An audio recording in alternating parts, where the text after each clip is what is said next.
E aí, gente, daqui a pouquinho vamos fechar um mês de temporada no futebol brasileiro e aí a gente vai fazer um resuminho ou um balanço do que aconteceu até aqui com os principais clubes aqui de São Paulo, já que a gente está aqui com os nossos embaixadores, Cicinho, nosso embaixador de São Paulo, Douglas, nosso embaixador do Corinthians, Veloso, nosso embaixador do Palmeiras e Edu Dracena, nosso embaixador do Santos.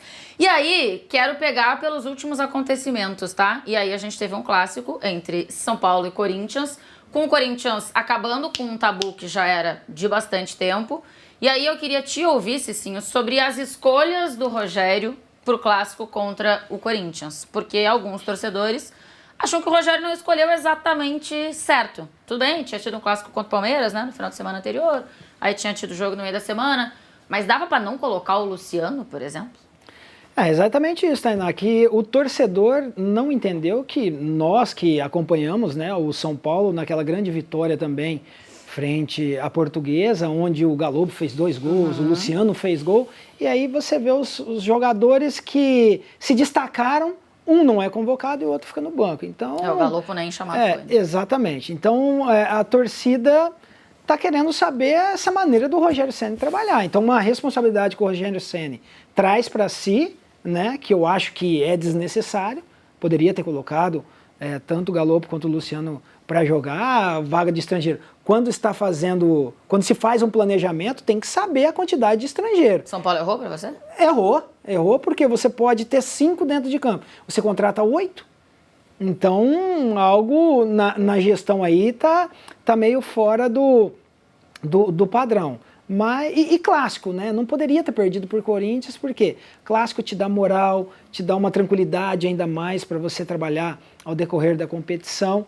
E vamos ver nos próximos jogos, mas a torcida não está feliz nem com o Rogério Ceni e nem com o time que deixou a desejar.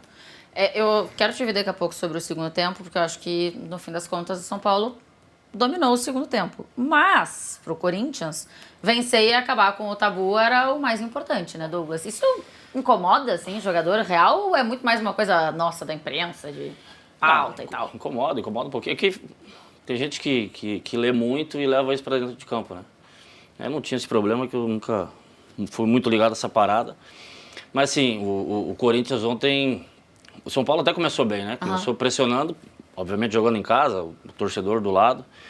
Né? E depois do gol do Corinthians, o Corinthians já conseguiu trocar mais passes. Depois, aí fez o segundo, aí já ficou mais tranquilo em campo e conseguiu segurar o primeiro tempo. Aí, estava falando do segundo tempo, já foi um pouco mais difícil. Né, mas o Corinthians conseguiu segurar bem o São Paulo, que o São Paulo veio forte no segundo tempo. O Cicinho estava falando do Rogério, o Rogério tem muita moral pela história inteira que tem com o São Paulo e tal. O Fernando Lázaro é uma aposta, né, do Corinthians de alguma forma. Mas você acha que pelos jogadores que tem o Corinthians, pela experiência que os caras têm, dá para apostar num jovem treinador assim? Faz diferença, o ambiente tá legal e tal? Porque é muito claro que com o Vitor Pereira não tava, né? O Fernando, na real, ele está há muito tempo no clube, né? O Edu passou lá também, o Edu lembra dele, mas desde quando eu cheguei em 2008 ele já estava. Conhece o clube muito bem. Eu acho que essa troca, né, é necessária até para ele dar moral. O jogo de ontem para ele foi importante, né, para ganhar o clássico. Né, mas eu acredito que o clima é bom, né, e o pessoal respeitando ele, né, e obviamente ao contrário. Né, e eu acho que existe essa troca e sem dúvida as coisas vão começar a acontecer. A gente torce para que dê uma sequência para ele, porque se fosse outro treinador que tiver, veio fulano de tal, não sei da onde, porque isso e aquilo, e aí todo mundo ia abraçar. Então, acho que o próprio Vitor Pereira tiveram paciência teve assim, até com ele. uma conversa do torcedor falando que estava junto com o treinador. Então por que não abraçar o Fernando também? Né? Dar essa chance para ele. É um cara que conhece bem o clube, é um cara que, por mais que não tenha jogado, entende bastante, né? Conviveu com grandes treinadores lá dentro. Né, a gente torce para que dê certo. Quando você era jogador, você gostava de conversar com o técnico ou não? Não, nunca fui muito da resenha com o treinador. Por quê? Porque eu já sabia o que tinha que fazer. Às vezes o treinador chamava e tal, mas aí você respeita. Eu procurar treinador, não. Nunca fui o cara que ia atrás. Mas me colocou por quê? Me tirou por quê? Porque fez isso. Não, vamos jogar. E deu. Cicinho, o segundo tempo do jogo, assim, do clássico, deu uma sei lá, não vou dizer uma empolgada, tá? Mas deixou o torcedor um pouco mais tranquilo, porque quando toma 2-0 em casa do rival, você pensa, pô, eu só não quero ser goleado aqui, vamos devagar. Aí, no segundo tempo, você começa a jogar, você consegue fazer um gol com o Luciano e tal. O segundo tempo, tipo, amenizou um pouco a derrota ou não? Não. Perdeu no clássico? Não. Exatamente por isso, porque não ganhou os 3 pontos. Né? O São Paulo, por jogar no Morumbi, com o torcedor a seu favor, tinha que ter feito o resultado, não precisava ter sofrido dessa maneira. E o torcedor São Paulino, por que não eles não empolga o torcedor? Porque na temporada passada aconteceu dessa maneira. O São Paulo jogava bem contra todos os times, mas perdia. Uhum. E aí, não, o São Paulo jogou bem o segundo tempo. São Paulo jogou, mas quanto foi? Perdeu de 2-1, perdeu de 3-0. Jogou contra o Flamengo no Morumbi, perdeu de 3, mas jogou uma ótima partida. Não, o torcedor de São Paulino quer ver o quê? 3 pontos. Então, esse é o motivo da chateação do torcedor, porque Morumbi lotado e perde para o seu principal rival e um tabu é quebrado, o torcedor não está feliz, não. Ô, Du, a gente estava brincando esses dias, antes, fora do ar, assim, e aí você estava dizendo que um presidente do Corinthians disse uma vez para você em relação à característica do clube. Acho que cada clube tem uma característica. Sim. E é preciso que técnico, diretoria, enfim, os jogadores respeitem muito isso. O que te disseram no Corinthians? Como no Santos, né? O DNA ofensivo, né? Então o pessoal tem que respeitar. É que no clube joga por uma bola e 3 pontos. Não é 3 gols e 1 ponto. É isso. Então, ali é assim, o pessoal joga pelo resultado. Não importa como está jogando, se está jogando bem ou mal. Ganhando os 3 pontos é o que importa. Do que você viu do Clássico, você viu uma atuação melhor do São Paulo num contexto geral, assim, ou não? Sim, o São Paulo foi melhor no jogo. É claro que o Corinthians foi mais eficiente, né? Teve poucas chances e as poucas que tiveram, eles fizeram o gol. Então, a eficiência foi muito boa. O São Paulo, sim, no segundo tempo, depois que fez o gol, pressionou mais a equipe do Corinthians.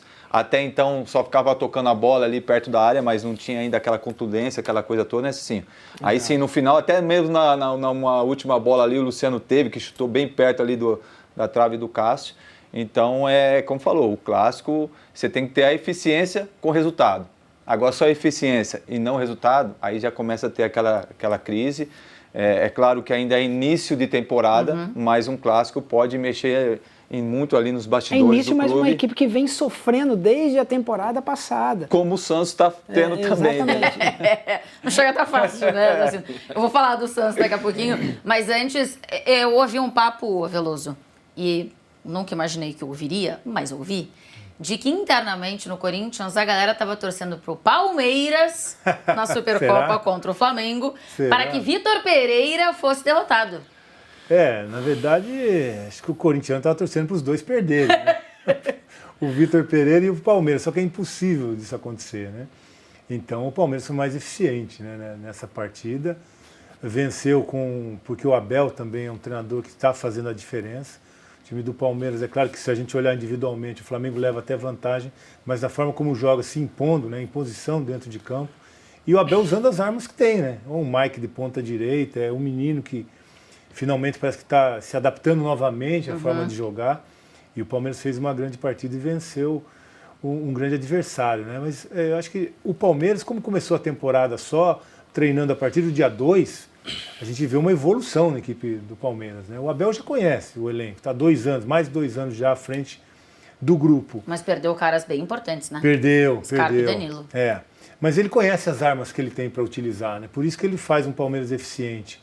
O Mike jogando como ponta direita é um achado dele, né? Que ele mais coloca e funciona.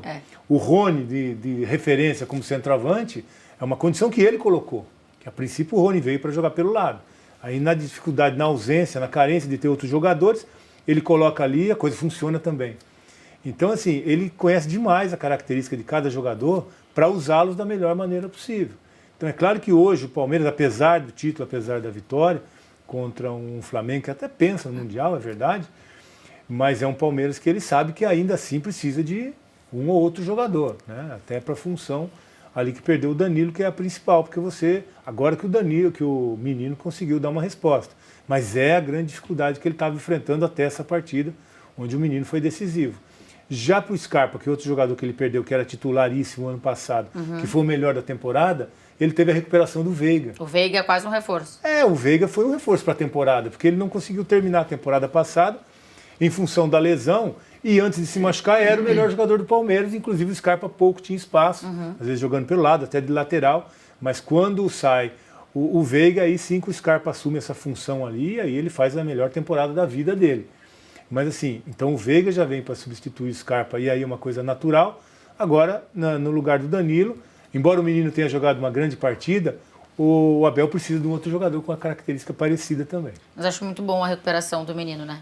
Pro próprio menino, assim, Ótimo. eu acho que é muito legal. O Abel estava procurando. Depois, né? Depois das imagens dele, assim, super emocionado, depois do jogo e tal, eu achei muito legal. Se sim, Abel Ferreira na seleção, sim ou não? Sim. Sim? Sim. É o Por que nome não? pra você agora? Nesse momento, sim. Tá. Nesse momento, sim. Tem já criou essa identificação com o futebol brasileiro e eu gostaria de ver ele comandando a nossa seleção, sim. Douglas. Sei que o nosso país tem treinadores capacitados, mas se pintasse essa oportunidade para um estrangeiro, eu acho que ele seria o nome. Inclusive, alguns treinadores brasileiros não gostam muito desse papo, né? De estrangeiro. Não, sim, comandando a mas seleção. temos que nos render o ótimo trabalho que o cara está fazendo. Fazendo a Isso diferença. daí, né, o cara está fazendo a diferença. Então Bom é também bom, tem que né? ser Independentemente humilde da a tal nacionalidade. ponto de reconhecer o bom Reconhecer o trabalho que o cara trabalho está fazendo. Você também iria de Concordo, Abel? concordo. Ele acha momentos que ele consegue mudar a partida. Na Libertadores, ele criou uma jogada e falou que o gol ia sair por ali e realmente saiu. Agora contra o Flamengo também ele foi decisivo, ele sabe mexer, ele sabe, né, encaixar o time. Então é um cara que vem crescendo bastante. Por que não dar uma chance para ele também? Não vejo problema. Edu, você acha que é o cara para o momento? Olha, eu sou a favor do cara bom, não importa se ele é de Portugal, se é da Sim. China, se é do Brasil. É claro que o Abel está fazendo um grande trabalho sim no Palmeiras, é um cara hoje que consegue tirar do seu elenco o melhor de todos. Agora, eu não sei, eu tenho dúvida ainda com a seleção brasileira. Por não ter o dia a dia? Para não ter o dia a dia. Porque isso é fundamental para um treinador, na minha opinião, da seleção brasileira. Porque não tem tempo para treinar. Ele se reúne lá, o Cicinho sabe muito bem, o Douglas também na seleção e o Veloso, que ele se reúne lá pouco tempo e não tem aquele contato, aquele dia a dia. Então, por mais que o Abel hoje já vai fazer esse ano, vai fazer 3 anos que ele está aqui no Brasil, Isso. conhece tudo aqui, eu acredito que vai ter um pouco de dificuldade. De repente, quem sabe a gente pode dar uma oportunidade para um outro treinador aqui, um Tipo? Dorival, Tá. sabe, um Fernando Diniz. Por que não? Se é para dar uma oportunidade, de repente, para outras pessoas, Tendo que paciência. por merecimento, com paciência, pode ser que ele chega lá, tá dando pro Lázaro. Lógico, não é sim. comparação seleção com Sim, com sim, clube. mas o Lázaro Não, é dá isso. uma oportunidade. Se fosse um treinador estrangeiro, o Abel deveria ter. Mas tem que dar oportunidade brasileiro também, óbvio. É claro. Agora, eu sou a favor. Assim, se o cara é bom, top, coloca na seleção brasileira. Não importa a nacionalidade para mim. Dorival é um nome que eu gosto e também do Fernando historicamente Diniz dos também. trabalhos do Dorival, no fim das contas. E aí, Veloso? Hoje para a seleção é o melhor nome que nós temos. Eu acho que os treinadores brasileiros, como você disse, não gostam, né, de um treinador estrangeiro assumir a seleção. Eu também tive restrições já com relação a isso. De você botar um treinador estrangeiro para dirigir a nossa seleção. Mas o trabalho que o Abel fez aqui, Jorge Jesus fez aqui, a gente não tem como a gente não dizer que realmente eles estão num patamar diferente. Até o São Paulo um pouco no Santos. O São Paulo, no período do Acho Santos que também. mais curto. Então não dá para a gente desconsiderar que realmente eles trouxeram algo diferente para o nosso futebol. A dinâmica, a forma de jogar, uma filosofia diferente que o jogador vive no dia a dia. Eu só não sei se o Abel aceitaria um convite da seleção, da também CBF. Não sei se ele aceitaria. Pela dificuldade, pelo contrato que ele tem no Palmeiras, longo, até 2024, até o final do ano que vem, pelos projetos que ele tem no clube. Enfim, não sei se passa pela cabeça dele uma seleção, e a seleção brasileira, um projeto de Copa do Mundo. Mas pelo trabalho, a forma como ele desenvolve, como ele mudou a característica do time. Ele chegou com uma mentalidade no Palmeiras, que ele vinha de times pequenos na Europa. Ele chegou com uma mentalidade, acho que provavelmente ele não conhecia o clube, sabia o tamanho do Palmeiras e que o Palmeiras, você tem que jogar para ganhar, não é para se defender para depois atacar o adversário. E ele se transformou e transformou o Palmeiras. Então, eu acho que a mentalidade que o Abel trouxe, a dinâmica e a transformação que ele realizou no Palmeiras, não tem um nome melhor. Só realmente, não sei se ele aceitaria um convite da seleção nesse momento. Vejamos o que vai acontecer. Agora, Edu, tá ruim pro Santos, né? Caraca, um jogo atrás do outro a gente vê. Assim, até o último contra a Ferroviária, o primeiro tempo foi ok, só que saiu perdendo. Mas tá complicado. E já 2 anos assim, né? Vai pro terceiro, né? É bem difícil, sabe, Tainá? Porque a gente vê que a gente fica naquela esperança, né? Agora vai. Mas os jogos vão passando e a gente não vê a evolução. A gente viu sim contra a Ferroviária uma postura melhor dos jogadores, até mesmo do esquema tático que o Odair colocou no Santos. Então a gente vê essa mudança agora. A gente espera que daqui para cima, né? Não daqui para baixo. Sim. E eu vejo assim do Santos, todo jogo ele sai perdendo. E aí tem que correr atrás. Aí tem aquela pressão da torcida, aquela cobrança. Já não tá voando. Já tem aquela coisa dos anos anteriores, brigar para não cair de novo, aquela coisa, né? E a torcida tá sem paciência. E mesmo assim a torcida foi muito importante nesse último jogo. Incentivou o jogo quase todo. Em alguns momentos sim, vaiou, xingou, mas a maioria do tempo incentivando os jogadores. E assim, quando acabou o jogo, né? Aquele protesto normal, o time sem vergonha, do treinador, do presidente, mas só que eu vejo assim, o Santos precisa, sabe, propor mais o jogo, sabe, jogar mais entre linhas, eles precisam muito do Soteldo, não sei se o Soteldo vai estar para o próximo jogo, né, porque ele sentiu uma lesão no ombro, então acho que se não for vai ser um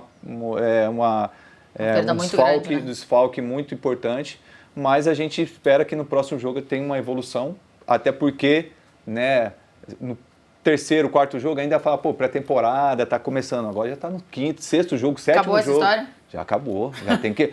E outra, na minha opinião, ele tem que ter já um time já na cabeça, quem são os jogadores, não é ficar também mudando toda hora, como o Rogério tá fazendo no São Paulo, testando. O Santos não pode fazer teste no Campeonato Paulista. Até pelo jeito que começou o Paulista. Entendeu? Agora sim, depois que tá lá no primeiro colocado do grupo, vamos testar esse, testar aquele. Agora o Santos tem que somar pontos e tentar classificar para a próxima fase. Bom, vejamos o que vai acontecer então com estes 4 clubes.